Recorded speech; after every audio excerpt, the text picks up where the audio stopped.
Take a trip on that good old gospel ship, and we'll go sailing through the air.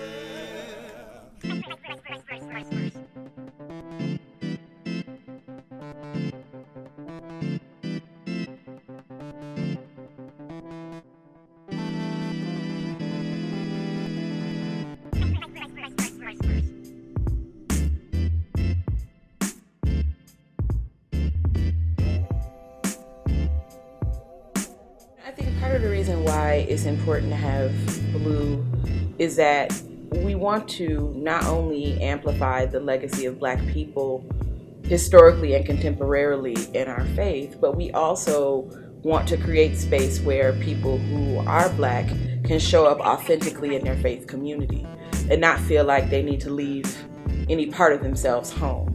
You know, I've heard in conversation with other Black UUs feeling like they've had to make that choice. Either I am Unitarian Universalist today and I'm sort of subduing my Black identity, and it shouldn't have to be a choice. We need to have spaces where we can show up authentically and fully as ourselves, and Blue, in part, endeavors to create spaces where that can happen for people in our faith community.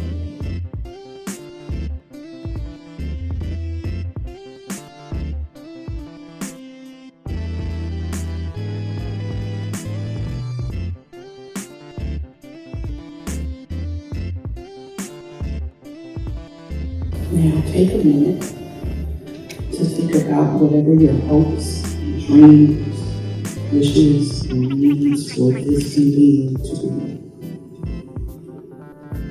And allow those to arise.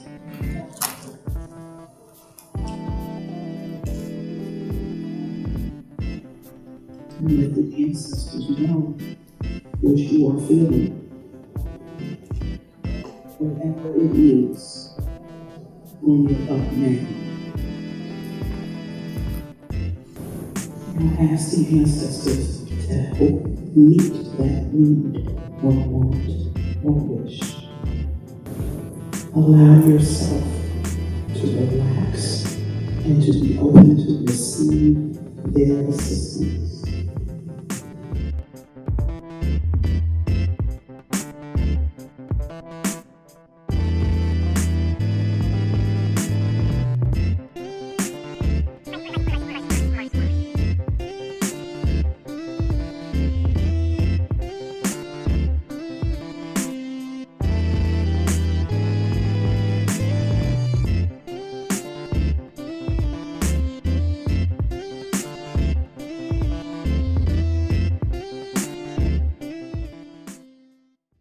Life matters for Black people on this planet.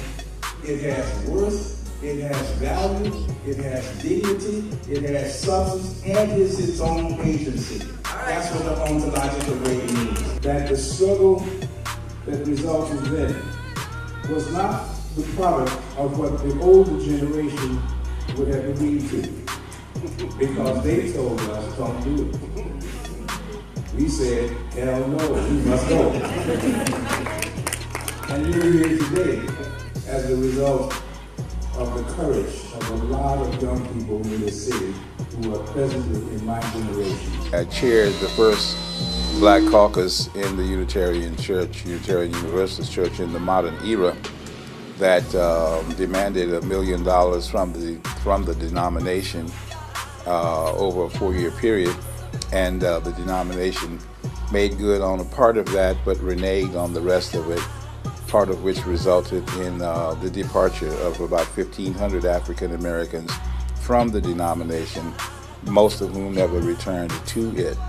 So 50 years ago, right here in my home city of New Orleans, which where I first got exposed excuse me, to what UUism was, because it was a place that you could think beyond what I call kindergarten, Sunday school type of theology. You could raise deeper religious questions which were complicated in the kinds of churches that we had grown up in.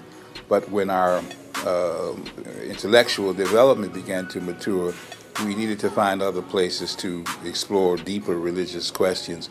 coincidentally, UUism was one place that you could do that. And there were some churches, other churches too, but that was one place that I happened to be able to be comfortable pursuing religious questions, and that was part of the attraction at that time.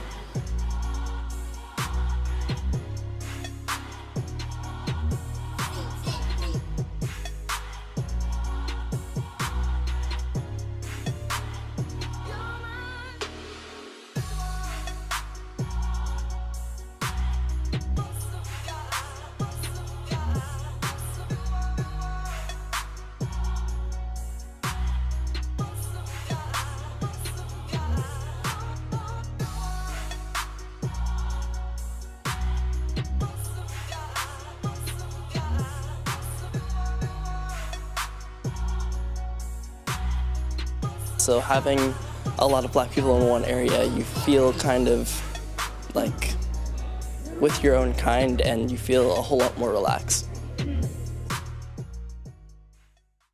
We are new people. We are whole people. There's no way that we could be here and not be changed going back. So that this is just symbolizing the newness and the fullness of who you are. What systemic changes need to take place to address this issue? And what are some specific, measurable, and innovative ways you propose UU congregations increase their diversity of underrepresented minorities, Black, Latino, and Asians? Everything that we present is so centered in whiteness. And so how can we increase the worship resources and equipping leaders across the association, lay leaders as well, who are actually leading a lot of our worship, so that we're centering in those experiences. White work largely. How can we raise consciousness so that we can trust ourselves not to become an organization that collects people of color? What is your mission as a person, and how do you plan to accomplish this mission? The children and young adults are more diverse than the regular and normal adults. So my question to you is, why do you think this is, and how, if you were elected president, would you address this issue to integrate more diversity into the adult UU community? My question is, would you walk 3 miles with heels on, holding a 30-pound Black Lives Matter banner?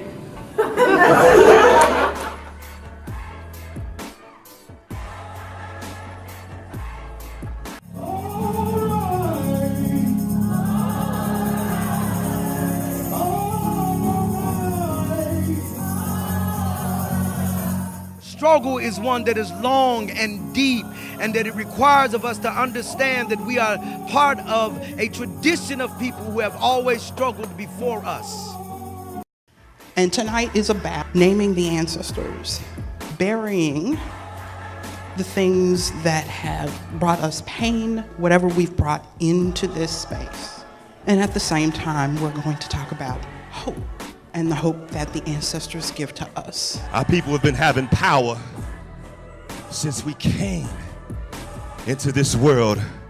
We were born with power, raised with power, live in power, birthed by power, stand in power. And we know that Frederick Douglass says power concedes nothing without a demand. And so we know that there was a system that was created, an institution that was created to come and combat and dethrone and devalue the power of Black people.